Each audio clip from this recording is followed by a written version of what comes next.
ஒருவர் ஜாதகத்தில் 5ஆம் இடம் பாவர்களால் சூழப்பட்டு 5ஆம் அதிபதி பலவீனமானால், புத்திரக்காரகன் குருவும் பலவீனமானால், லக்னாதிபதியும் பலவீனமாயிடுச்சு. 5ஆம் வீட்டிற்கோ 5ஆம் அதிபதிற்கோ லக்னாதிபதி தொடர்பில்லை, அல்லது 5ஆம் அதிபதி 5ஆம் வீட்டை பார்க்கல. இது மாதிரி இருக்கிற பொழுது அவர்களுக்கு புத்திரக்காரகன் லக்னாதிபதி 5ஆம் வீடு பலவீனமானால் அவர்களுக்கு குழந்தையை எதிர்பார்த்து காலம் கடந்து கொண்டே இருக்கும். ஒரு காலகட்டத்தில் தத்து எடுத்துக்கலாம் அப்படிங்கிற ஒரு முடிவுக்கு வருவாங்க. அதை நவீன ஜோதிட சிந்தாமணி சாட்சியாக சொல்கிறது. பாடல் எண் 162.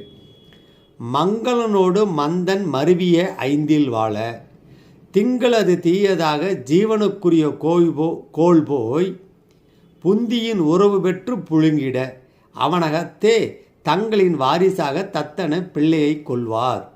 என்ன அர்த்தம்?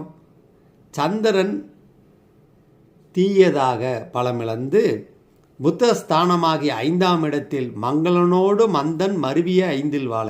மங்களன் என்றால் செவ்வாய், மந்தன் என்றால் சனி பகவான். இவங்க 2 கிரகங்களும் 5இல் இருக்கணும்.